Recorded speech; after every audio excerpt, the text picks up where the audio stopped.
Okay, I think we can start. And again, welcome back to the second part of this afternoon session. I'm now pleased to introduce Professor Giovanni Abramo from the Universitas Mercatorum.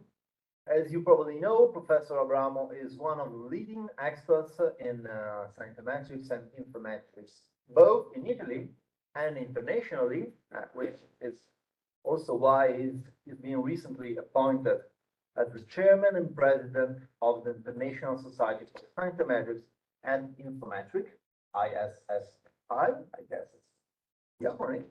And he is about to giving his talk, the CoARA initiative for reforming research assessment.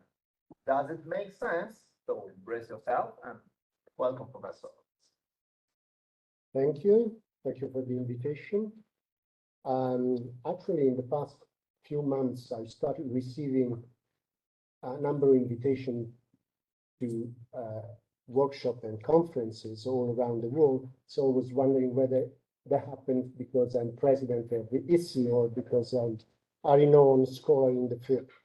And actually, I am, well, to solve the dilemma, it would be nice to know whether I was elected president because of my.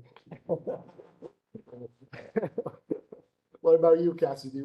Because, all right, okay. The first reaction I had when I received your invitation.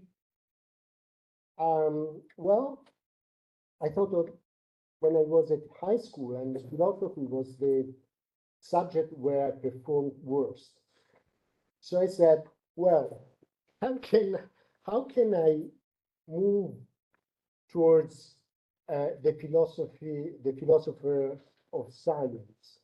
And I thought, well, I generally present slides full of numbers, and at this time I said, well, let's make full of words. Let's make them full of words, and which is very difficult for me. So what I did to keep the share of numbers to words very low, I just got my slides plenty of words. So there are plenty of words here.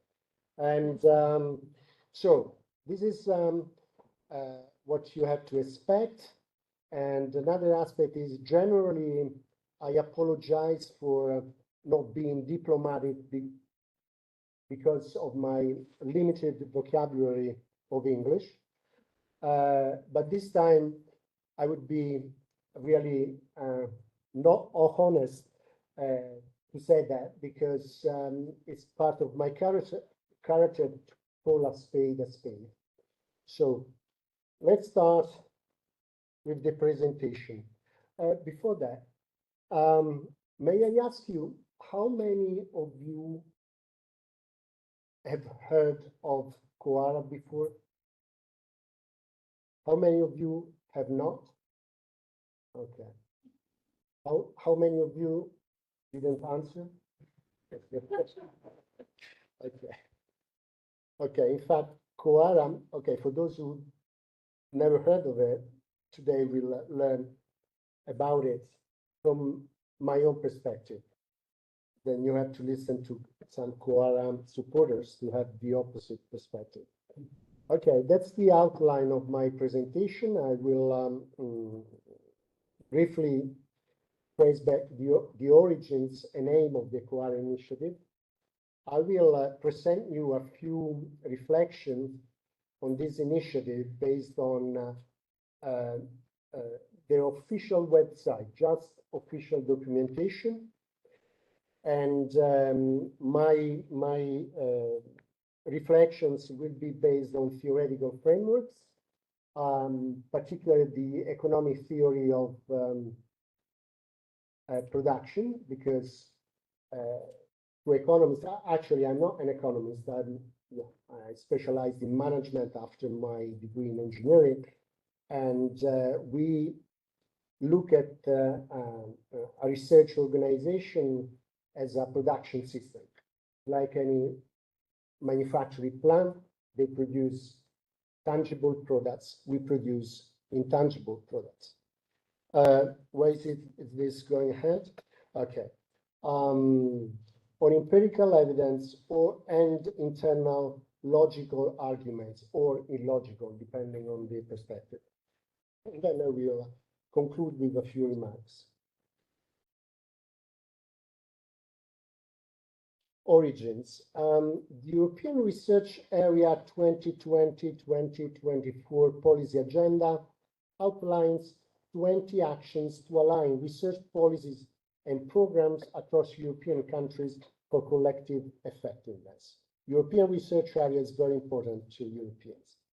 And one of these actions, Action 3, is titled Advance Towards the Reform of the Assessment System for Research, Researchers and Institutions to improve their quality, performance and impact, highlighting the necessity for reforming research evaluation. So in 2022, this Coalition for Advancing Research Assessment, CoARA, was established.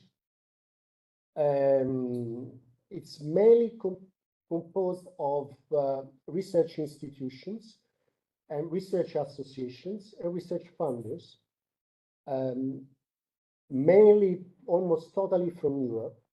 Their objective is reforming research assessment. Time frame is 5 years. And their key document is an agreement outlining principles and commitments, authors unknown, which has to be signed by organizations that want to become members. And so far, around 620 organizations signed this agreement. I like to see the vision statement because I think every organization has to have a vision, back to my management studies. And now I read their vision. Our vision is that the assessment research, researchers and research organizations recognizes the diverse outputs, practices and activities that maximize the quality and impact of research. This requires basing assessment primarily on qualitative judgment, for which peer review is central, supported by responsible use of quantitative indicators.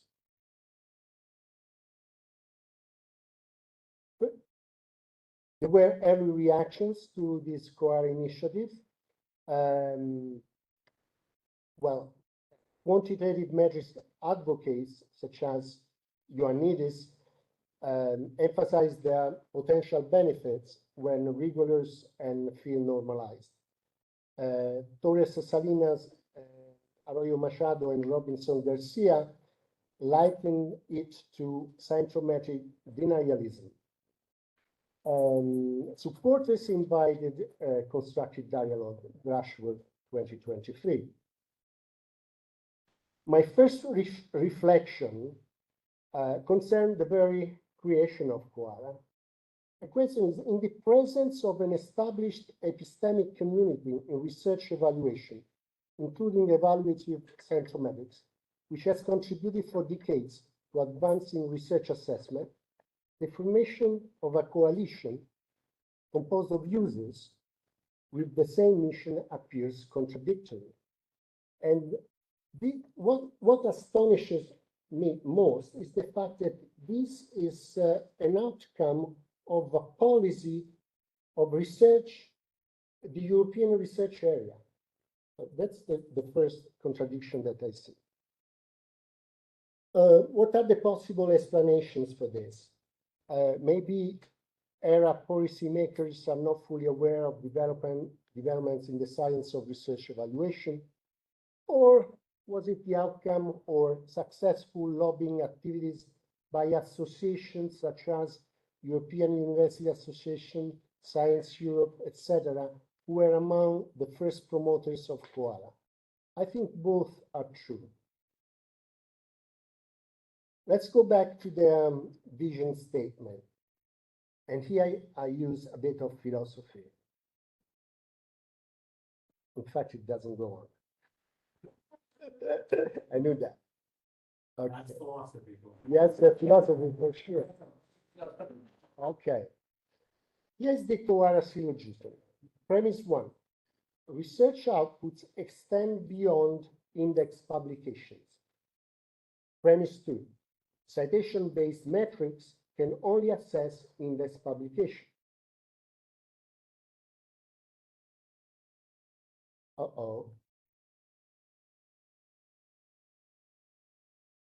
Conclusion, base assessment primarily on qualitative judgment, for which peer review is central. So that's the syllogism.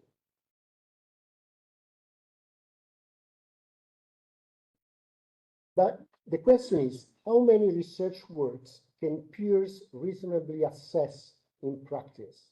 Talking about national research assessment exercises. The opportunity cost of reviewing is exceptionally high. In 2020, reviewers worldwide dedicated over 100 million hours, that is 15,000 years, to peer reviews for journals alone. I don't know about you, but I receive requests for reviews 2 or 3 times a week. Okay. In 2020, the monetary value of the time invested by reviewers in the United States exceeded, in the United States only, exceeded $1 billion US.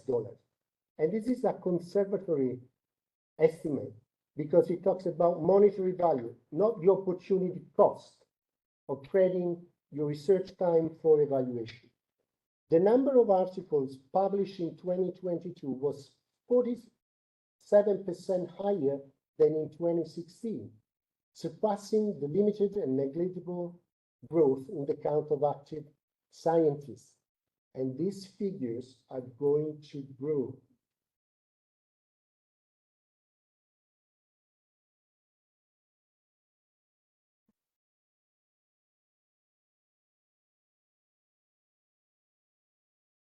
So due to cost and time constraints, all national peer review assessments in the world limit the number of works that can be submitted for evaluation.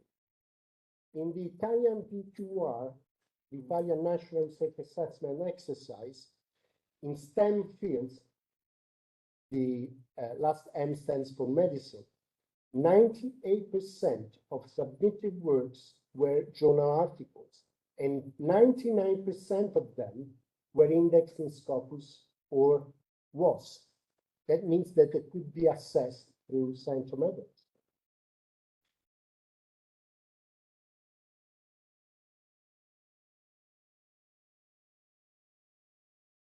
And index publications in this Italian DQR received higher quality scores on average compared to non-indexed works.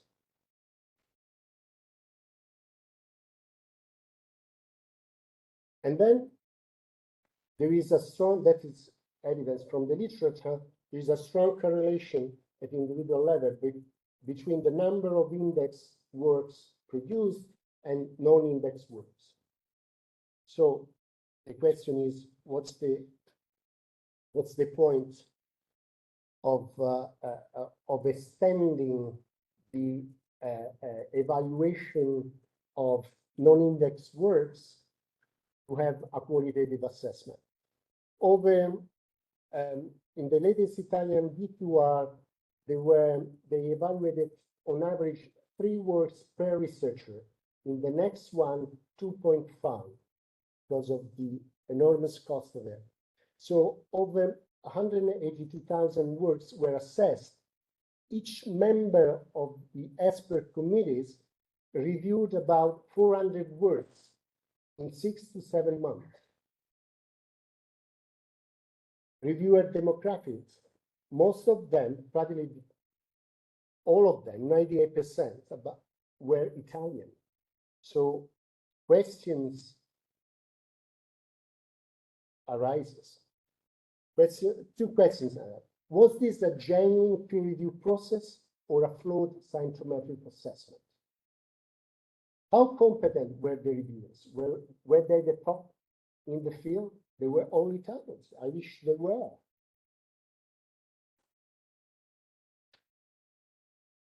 So, CoARA syllogism. Premise 1, research outputs extend beyond index publication. 2. Premise 2, citation-based metrics can only assess index publications. 2. Conclusion, based assessment primarily on qualitative judgment, for which peer review, etc. Wrong. But the question I ask,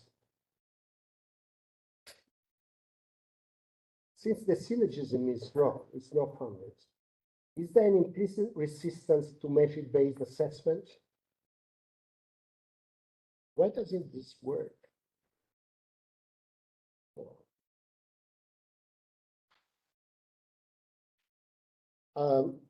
Mark Schultz, president of Science Europe, one of the first association promoting CoARA, states, publish or perish and metrics have led us into a blind alley.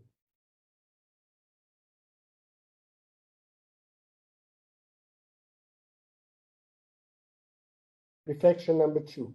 Are metrics the culprit? According to Schultz, the primary focus for reforming research assessment should be the metrics themselves, not just the users who may lack the required expertise to apply it.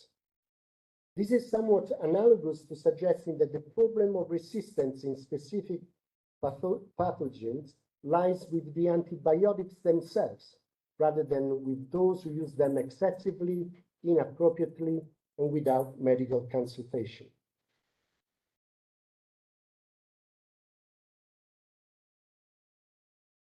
Abandon, this is something we read from the CoARA agreement. Abandon inappropriate uses in research assessment of journal and publication metrics, in particular inappropriate uses of journal impact factor and H index.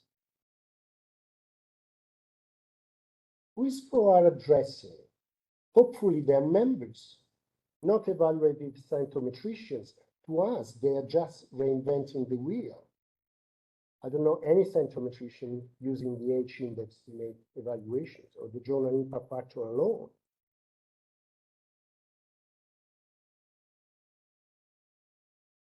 Reflection number 4.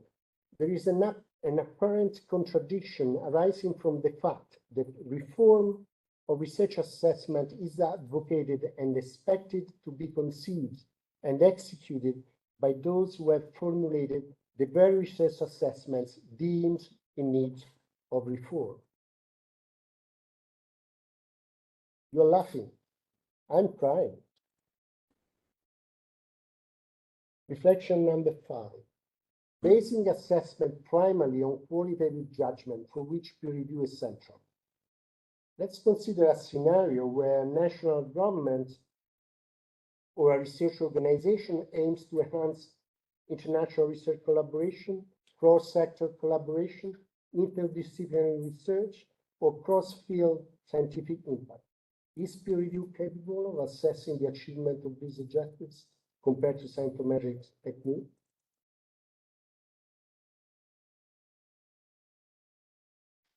Can anyone reform it? Their aim is reforming research assessment.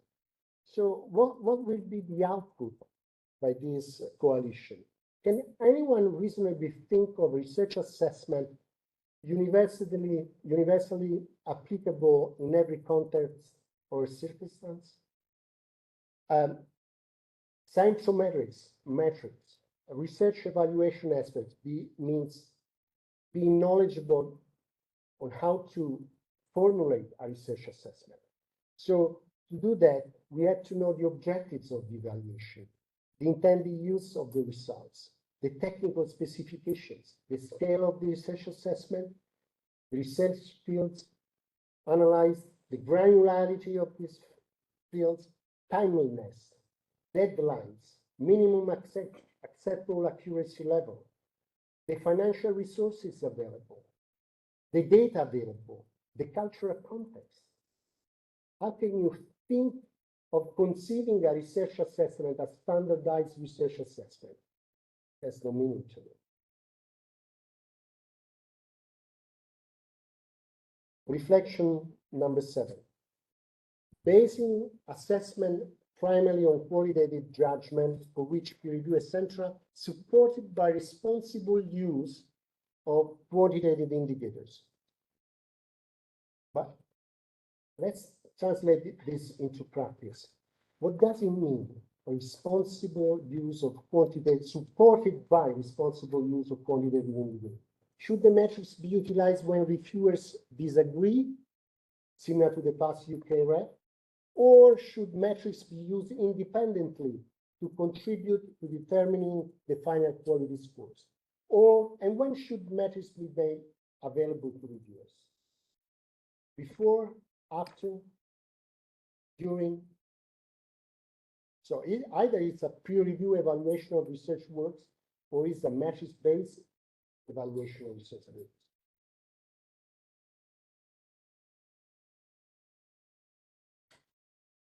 Reflection number 8. I'm not diplomatic, I told you. Has the CoARA steering board the competence to lead the reform?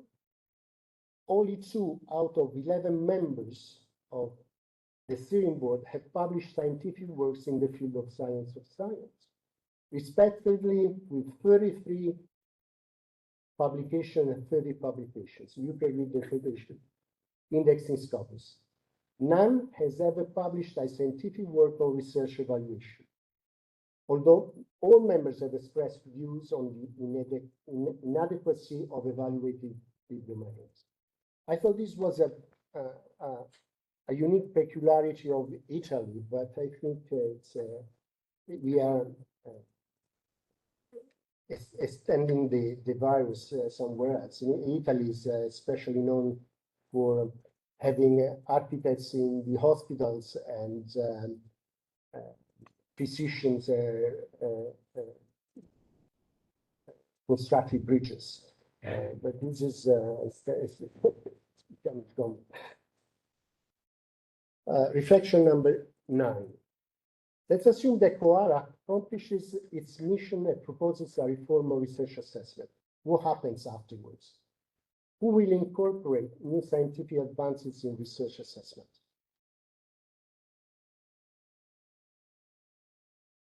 Reflection number 10. Is the quality of research or its impact that should be assessed? What do you think? Quality or impact? You all fail. Reviewers can assess quality based on originality, significance, and rigor, according to the REF. According to the VQR, also based on impact.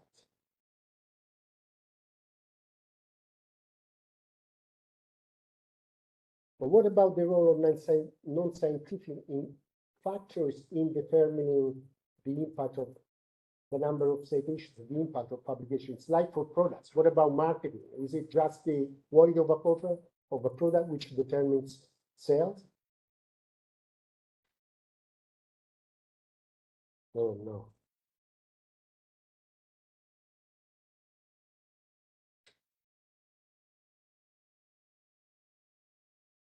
The average share of a publication's extra domain citations is 62%, spanning 6 domains. So it's very hard to evaluate for a reviewer, even an expert in the field, the future impact of publications. Citation-based metrics can assess scholarly impact. Neither can assess social impact, unless reviewers are socioeconomic impact, unless reviewers are economists, and in most cases, clairvoyant. I challenge every of you to assess the socioeconomic impact of your past 5 years publications and see whether you are able to do that.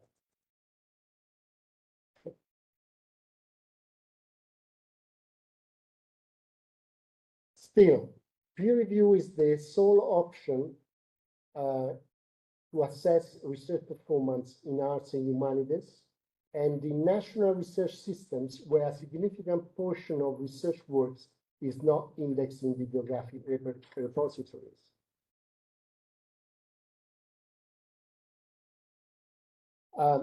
Scientometrics proves more suitable than peer review despite its inability to evaluate non-indexed works in STEM and various social fields of science, constituting approximately, at least in Italy, that's the figure, 75% of total research.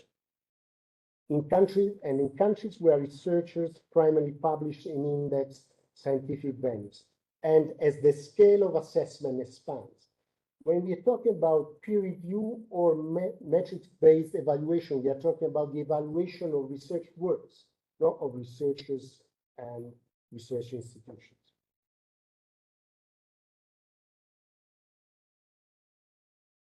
So in contexts where evaluative scientometrics is applicable, is it more effective to assess research based on the quality of a limited number of works, including both indexed and non-indexed publications as proposed by CoARA, or the scholarly impact of an unlimited number of index-only publications, which typically number about 4 times as many as those included in peer review assessments? So I will articulate the comparison between the two methodologies across 6 critical dimensions: robustness, accuracy, validity, functionality, cost and time of execution, embedded bias.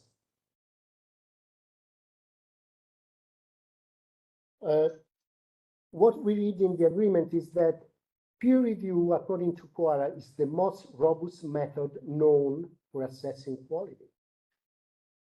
The most robust method. Well, as you all experience, there are frequent discrepancies in evaluations by different reviewers. And quality scores and ranking fluctuate when evaluating individuals and research units, depending on the number of works assessed, and I will show you that. Also, metric-based assessments are slightly sensitive to the choice of the bibliographic repository, whether science or Scopus. But Archibald found that the R-squared between the two rankings is 0.99. Here, the ranking sensitivity to the show about a few years ago, we did this exercise.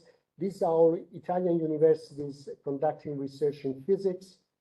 And we set up 8 scenarios, each varying the share of products evaluated, 10% of total, 20%, 30%, 40%, 60%.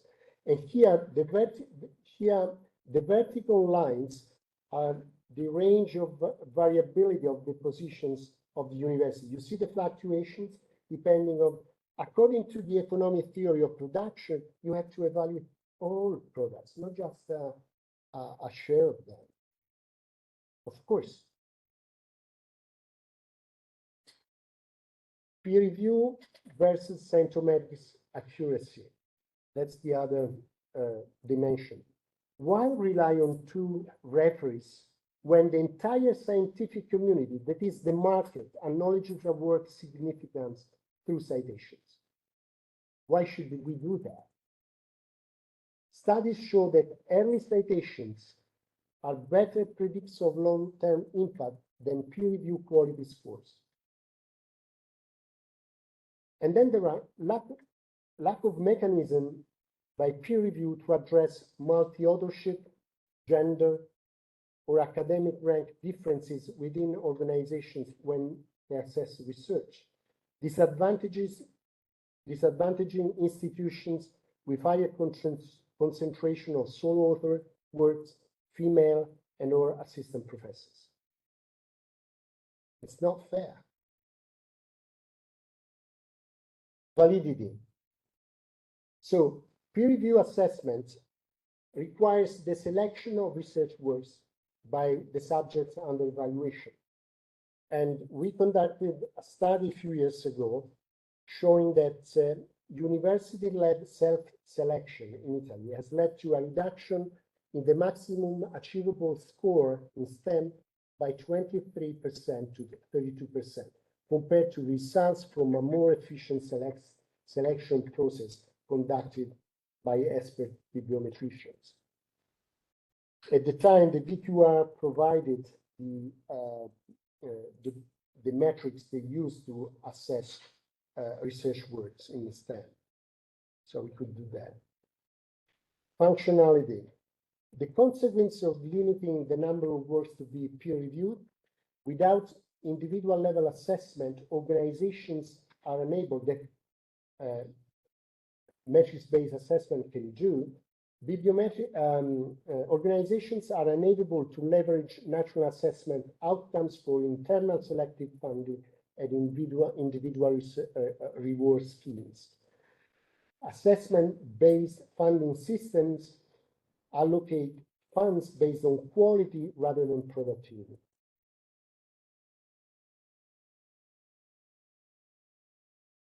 Cost and time of executions. Typical national peer review assessment exercises are conducted every 5 years. They take 2 to 3 years from initiation to publication of results.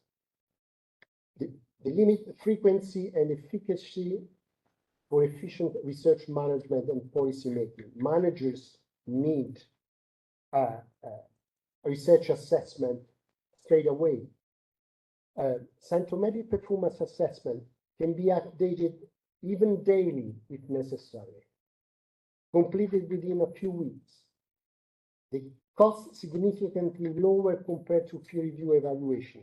The UK's REF 2021 projected total cost of £471 million. We can do the same evaluation in the STEM in Italy for 1% of that cost. And then they enable the evaluation of all index research works. Talking about bias. Personal bias in peer review evaluation concerns not just product evaluations, but also reviewer selections and the selection of those in charge of selection. Without recourse to metrics, ensuring effective selection becomes challenging and not transparent at all. Who selects the selectors and the reviewers of the papers? Qualitative judgment-based evaluation systems reduce barriers to favoritism and discrimination, which is vital in recruitment, career advancement, grant funding assessments, especially for female researchers. And they are relevant in countries where widespread favoritism practices, such as Italy, I must say. Concluding remarks. In the 21st century, the era of artificial intelligence, advocating for peer review-based research evaluation of a scientometrics method seems outdated and counterproductive. It seems contradictory that the same organizations responsible for the assessment CoARA seeks to reform are entrusted with advancing research assessment. The competence of CoARA's steering board to lead the reform and the working groups to formulate it, there are plenty of working groups, raises doubts. And then now I'm addressing the scientometric community. Rather than outright opposition, the current debate should center on how to prevent the use of metrics not in line with professional standards. The community of evaluative scientometricians should question the widespread concern regarding the misuse, gaming, and drawbacks of current indicators, and identify the major pitfalls that have been overlooked or insufficiently addressed. We should reflect on the apparent shortfall in the social impact of our research, as indicated by the CoARA initiative. We didn't have a social impact, I'm sorry to say it. I'm very worried. We should then consider what steps can be taken to ensure that our recommendations for research policy and management are effectively implemented.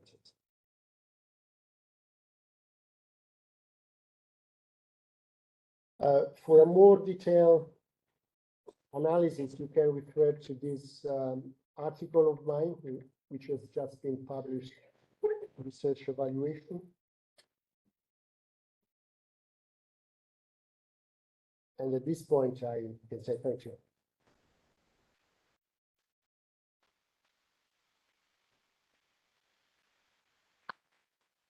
Thank you again. And again, I had no opportunity to use my beloved 5-minute lab you had it earlier, which is great because I'm pretty sure we'll have a lively and fun Q&A, which I'm opening now. So, question 1, 2. Ladies first.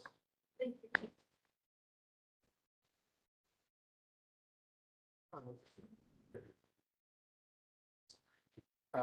By the way, I accept all questions, but no philosophical questions. I took problem in about a minute and a half.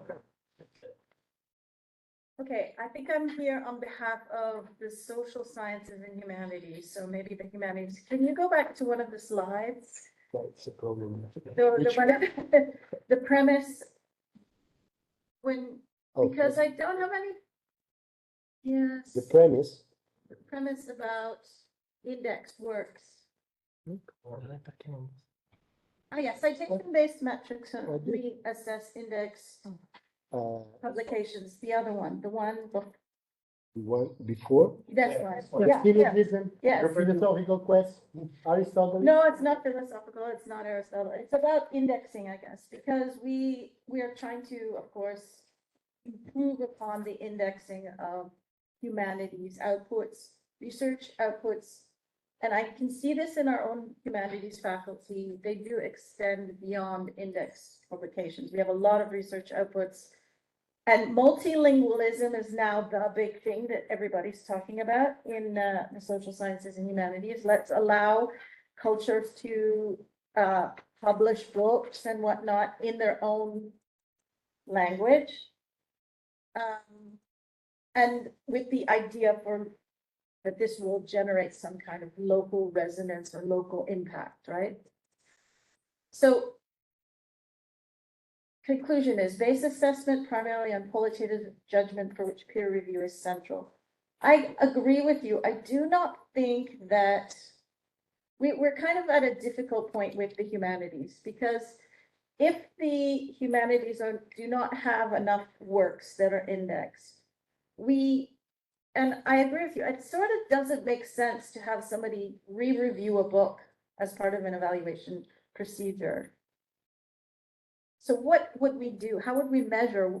Do we separate the humanities and say, okay, there is a push to publish a lot more on the humanities in articles now, and a lot of humanists are publishing articles in index journals, and a lot are publishing local language books. Do we separate those two types of impacts? Use the indexed articles for the humanities and adopt something completely different for the local language publications and the non-indexed? We still don't really know what we're doing there. What are your thoughts on this? Well, Okay. my thoughts are in this slide. I mean, there is nothing that measures can do when you talk about arts and humanities so far. That's it. It's not that researchers have to accommodate metrics. It's just the opposite. Metrics should accommodate the practices in research domains. So it's like drugs do not work for everybody. They work for certain people, not for everybody. But that's so far when repositories will index every work in the arts and humanities, we can try to apply metrics, but at the moment, currently, you cannot do it. Peer review, I mean, that's the only is peer review. If I were the member of AMBU, which is the Italian Agency for Research Evaluation, I wouldn't use peer review. I would simply ask the professors in arts and humanities to submit their CV.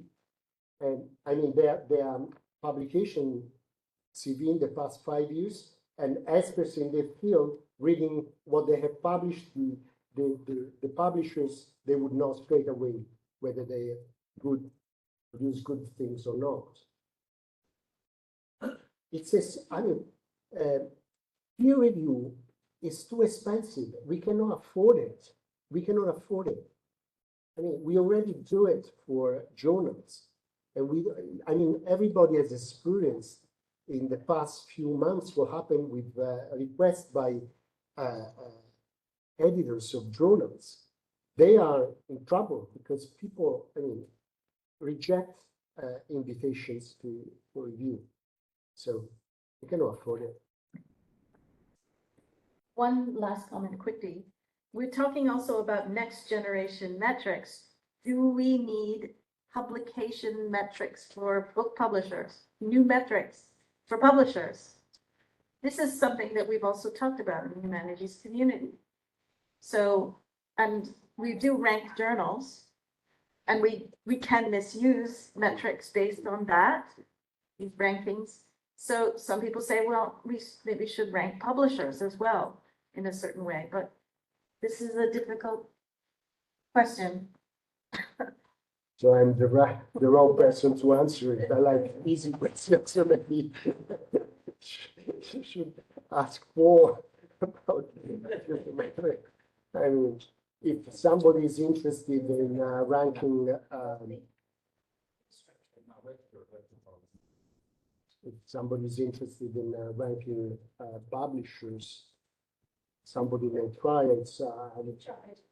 Okay, I haven't been interested, but well, so sorry, I cannot help you on that. Okay. Is it a philosophical question? Well, it was going to be a fancy philosophical question, but then I was inspired by you, so I'll be non-diplomatic too. So it strikes me that, because if I do that, then I can strip the philosophy out. It strikes me that there's two ways I could take the theme of the argument in your talk. One is I could go with you and say, okay, I guess we have to use metrics instead of peer review. Another is I can say, boy, national level research evaluations are a stupid idea, and we should all convince our governments to stop doing this. Mhm. So why isn't that the conclusion of the talk? You are a philosopher, aren't you? I am. Well, yeah. Now, Let's ball up the ref and throw it out the window and set it on fire and dance on its corpse. you don't like to be evaluated, right? No, You don't. Huh? or I think that, as you said, I think that evaluation tends to happen in practice by our peers. I think the academic system is, I am evaluated all the time. I'm elected to stuff and I'm not elected to stuff, and I get tenure and I don't get tenure. I'm in the Young Academy or I'm not in the Young Academy. Yeah, but what about let's realize a dream of mine. No, actually, if I were the magnificent, we don't say it in English. I call my rector Magnifico, which is the Italian way to say magnificent. If I were the rector of a university, or the president of a research organization like the National Research Council of Italy, for which I worked for 40 years, I would like to know in which research domains my organization is strong, in which domains is weak. That's very important to formulate strategies. And also at the national level, it's important to know which fields a nation is strong and which fields a nation is weak, because that has to do with economic development, right? In which fields we specialize, in which fields we don't. So these are questions. And then I think that the fuel of every organization is incentive system. Every organization needs to have an incentive system. You say that you are continuously evaluated.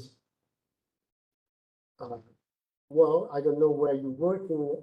In Italy, practically, I've never been evaluated. Just when I took competition exams in Italy, you need to have competition exams to be promoted or to be recruited. But that happens 3 times. One for recruitment, one to pass from senior, from assistant to associate professor, and one from associate professor. That's it. But in 40 years career, you need something more frequent. And I mean, it's also for me as an individual researcher, it's like for a runner, for any sportman, right? If I don't know how long it takes to me to run 100 meters and how long it takes for my competitors to run 100 meters, how would I know whether I am doing good or bad in my research activities? 3 more questions, so. Are you kind with me? Yes, very good. I agree with everything except that I want to make a change to fast premise number 2. The premise number, I'm surprised that people in Santometrics have not seen that the premise number 2 is false. Let's read it. Premise number 2. Citation analysis can only assess index publications. Everyone knows in bibliometrics that it's false for the following reasons. Aristotle, I can assess his work is cited. My books is not an index publication. I have many papers in French that are not indexed in the stupid database of Scopus and Wolf, but they are cited. So let's just be clear. I agree with everything. In fact, my book 8 years ago wrote everything, including the price of the ref, which is absurd. And we have to remember that at least we have to be precise. A lot of people say, oh, books are not indexed, so we cannot measure them. Of course, that's false.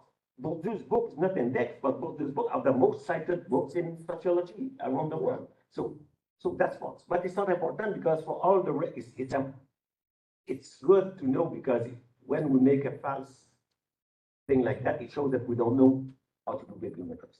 But for the rest, I totally agree. But I constantly have to recall people that you can be cited for your Italian papers that is not in any database because some researchers cite it, read it, and in Nature as now it's a different thing to say that, of course, they will be less cited because they're not indexed. That's something else. But the database includes any citation that the actors want to cite. And it's always forgotten. I'm always surprised that we forget some basic part. But for the rest, I totally agree. And his conclusion is the right one. We should scrap. I'm sorry, because I'm not an European. The ref should be scrapped. There's no ref in the United States, and I don't think it's a retarded country in terms of quality of research. Europe and the bureaucracy of Europe is obsessed by evaluation, which costs hundreds of millions of euros. They should give those euros to the laboratories, and they would do more research and more peer-reviewed paper. Because as someone said, it's totally rational to re-evaluate my paper in ISIS that has been peer-reviewed in ISIS, and then by someone else who is unknown. Because we have shown that in the ranking of journals, those who are there are unknown. Okay, I checked for history of positive science. The rankers is called the Zhanov law. The Zhanov law is the fact that under Soviet Union, when you are not good, the Zhanov, you get rid of the good ones and you replace them. So those who rank the journals are not the best rank, are people who use the power to rank to get rid of those who are ranked. I would scrap the ranking, and when I scrap the ref, I would scrap everything of that. Because if you remember well, one of the ref concluded after 300 million that 87%, I have the exact number of the book, 87% were good and very good. I said I could tell you that for 10 euros. Because we know that Cambridge University is not that bad. I don't need two of them. So you should conclude after all your discourse exactly what our friend said. Scrap those stupid evaluation, which does not mean we don't do other kinds of evaluation. And when you see we need to know in which domain we are good, that's what we do at OST. We call that cartography. I know that in France, in mathematics are quite above the average, but they need to be less in chemistry or some chemistry. That's a kind of cartography of some field where you go up in China, for example, in terms of quality. Normalized indicators show that they are very good in some field of science, not much in some other field, but it's not real evaluation, because at the end of an evaluation, there is a cut in pay or a raise in pay. So it's not exactly evaluation. We need bibliometrics, not for evaluation, but we need to understand bibliometrics exactly first. Thank you for your kindness. So, well, in fact, I said that citation-based metrics can only assess index publications because if they are not indexed, we don't have the citations. I'm not saying that they are not cited. Books are not cited. They are cited, but we don't know if they are not included in In straight English, that sentence is false. Is Yes it? or no? No, we have open house now. No, but here is another expert in psychometrics. I know what to read like this can only assess index publication. I can assess all my books, which are in no database, because they're much cited in the index journal.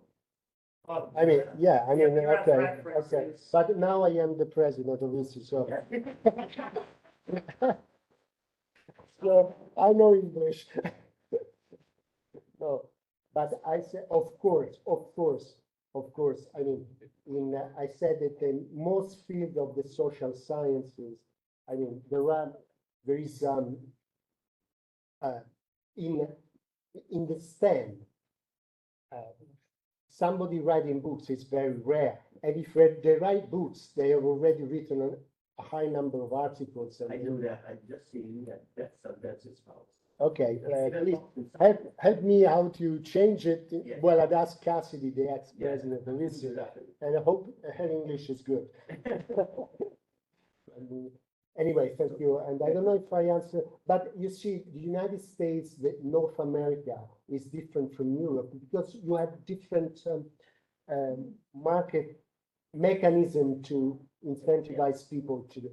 In Europe, especially in Southern Europe, it's not like that. We lack those mechanisms to improve research in productivity. Yeah. So we need them. Yeah.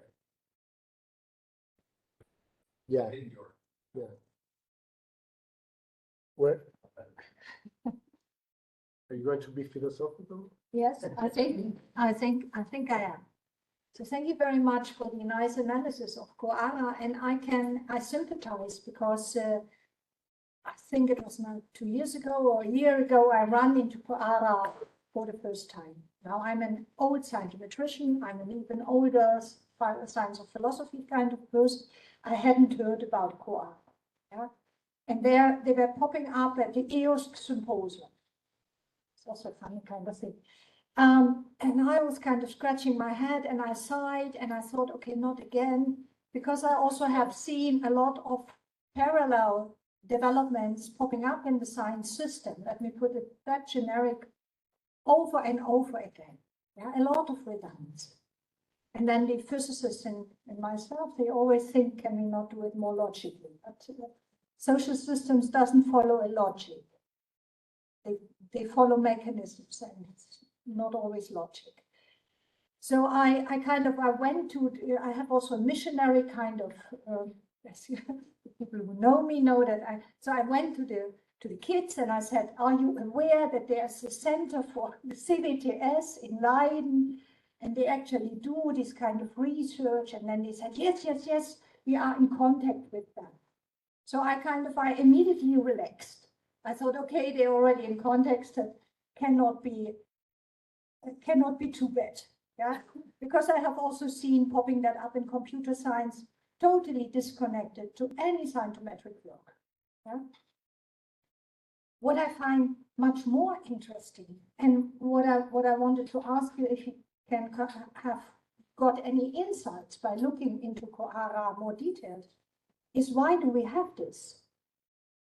And not taking it from the face value of their own declaration, but trying to dig out what is actually the mechanism behind why that specific kind of coalition popped up.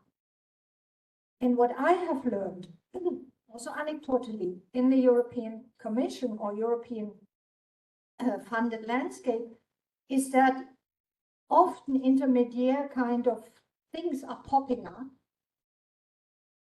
And they have not always a logic, sometimes they have, but often there is also a pure economic reason or a pure kind of a question to redistribute money flows or to address communities which are kind of the target of evaluation but doesn't have enough of a voice in the evaluation. And so they feel the need, to kind of to do something around that. I think my own home institution is also related to that, and we are a research data archive, and I think that has something, but that's now all guesswork, but I would guess that also has something to do with the increasing role of libraries in being roped into bibliometric assessment, but Paul might know all of them. So I think from a science philosophy point of view, it's much more interesting to understand why. And why do we have this at this point in time? And what is the economics and the politics and the new coordinating effect of that? And once one understands that, you can better decide where it is possible to form a coalition. Because at the end, CoARA and the ISSI, they all on the side of people who think about quantitative studies of science. And they are all on the side of those who wanted to defend the academic system. Now, the last thing we should do is to get into methodological fights, which are kind of damaging us. But I think you get my point. No, yes, I got it, and I totally agree with you. And I'm fascinated with. I would give 3 years of my research life to find out how this CoARA thinking started. I think I tried to provide possible explanations. One of the reviewers of my paper asked me, but why did this happen? Do you have any clue? I don't have any clue. I think, as you said, there is quite a large amount of money involved in this. I mean, I think they received 5 million euros to do this reform, and then, but the cost that each member organization is paying for this to be prepared to participate in this reform is very high, and it is something that is hidden. We never considered this, but it's a cost, and it's very dangerous. I would be curious to know how the effects of this CoARA initiative on the research evaluation policies of research organizations and universities. I know that in the Scandinavian countries, they kind of stuck. They're stuck because they don't know what to do now. Because I think this is dangerous. This is dangerous when I'm not afraid to be extreme, but it's something similar to say that vaccines shouldn't be, we shouldn't consider vaccines during the COVID pandemic or things like that. It's at a different level. This is as dangerous as that. It's kind of denialism. But how would I wonder whether these people are aware of the cost involved in peer review. I think some of them will be, and others don't. But that's not the question. The question is not about truth. The question is about the socio-economic and political mechanisms which bring those new forms. And I don't think that they are evil in themselves. they might have unintended effects we don't like, and there is really a role for scientometricians to kind of become educators, and as far as I can see, that's already happening. But I think much more important is to understand what kind of voice, which was not heard at the beginning, is found. Yeah. And the thing I learned, I'm for all my things, I'm also in the coordination of the European Research Infrastructure Consortium, which is also one of those incomprehensible things for everybody who does research. Yeah, and I talk about that more. But so the social economic side is that by establishing these kind of units, the European Commission, in essence, gets grip on the distribution of national kind of funds in certain domains. Now, if you really wanted to have an application of or a coordination of European research European-wide, there is an objective kind of tension with the autonomy of national states. Yeah. So this is the rationale behind it. Yeah. And that's not in itself evil or not evil. But so you see, and I was working in this, I'm looking at this since 8 years, and it took me 6, and actually an interview or an informal setting when somebody spoke about it, yeah, who learned about it. So I think interviews with those who made it might be actually an access to understand why it came about. So There's time, sorry, to keep it short, but we have time for the last question, and then there's another break, and then hopefully another speaker, but who knows? Of course. Okay. Will you be kind to me? Yeah, absolutely.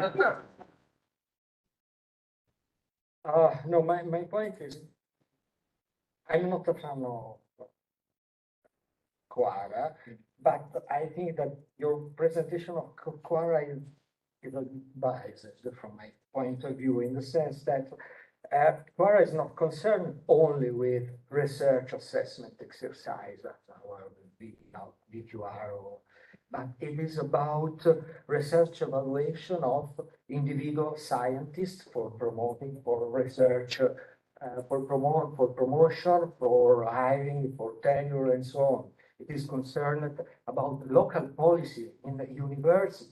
It is concerned about policies coordinated among universities, not only with research, national research assessment. In this sense, you cannot push all CoARA as a new way of doing a research assessment. CoARA is a way of making evaluation at local and national level. So at local level, you cannot use many of your arguments, because when you have to hire a new researcher, you did not go to CoARA said you have not to use the impact factor. It is trivial, but it is absolutely the things that, for example, in Italy is done. So it is important that a coalition said that there are dangers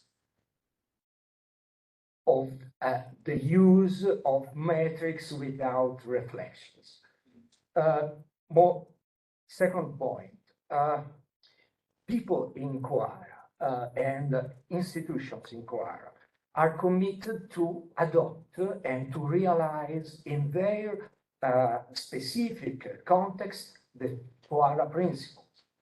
So, for example, in these weeks, all people working who signed, all institutions who signed CoARA are writing their plans for CoARA, for being a CoARA member. They have a plan of intervention for modifying the way in which hire people, call people, and so on.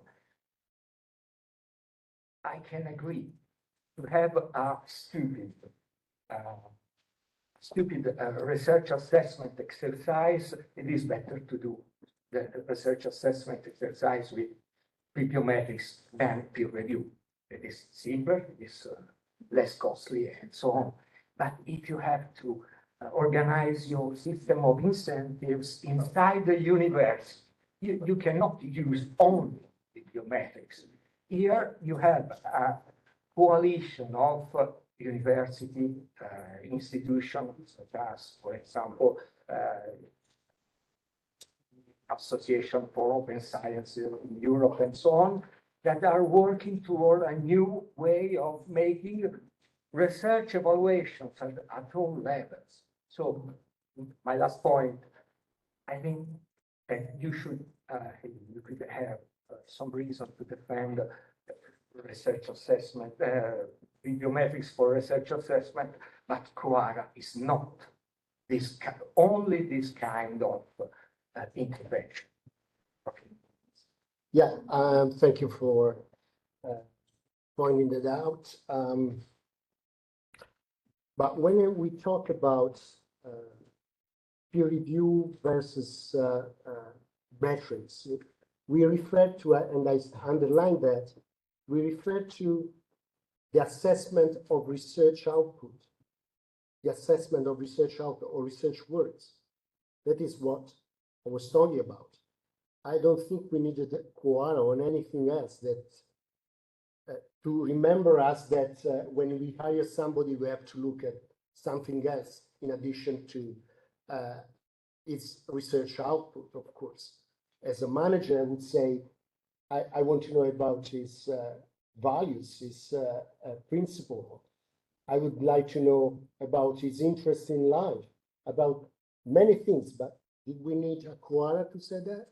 I mean, that's obvious. And in fact, I said, okay, as the scale of the evaluation expands, then bibliometrics has a more important role. Because you can think of any research, but even at the individual level, when you have to compare people who are similar, I mean, the support of metrics can be taken into consideration. Of course, they are not only the only ones. It's like the metaphor that I like is the clinical medicine. Okay, cytometricians are like radiologists. We provide the decision maker, the doctor, the physician, with a CT scan. Then they add to that other clinical analysis, and they make a diagnosis. No. And then they decide what to do. That's our, that's our reasons for being, our purpose, the purpose of bibliometrics. But I agree that, of course, we didn't need to have CoARA to say that we have to consider other aspects. But if you want to see the forest from above, you cannot get into the details. If you want to hire somebody, you can get into the details, of course. Thanks, everybody. Now we have like Okay.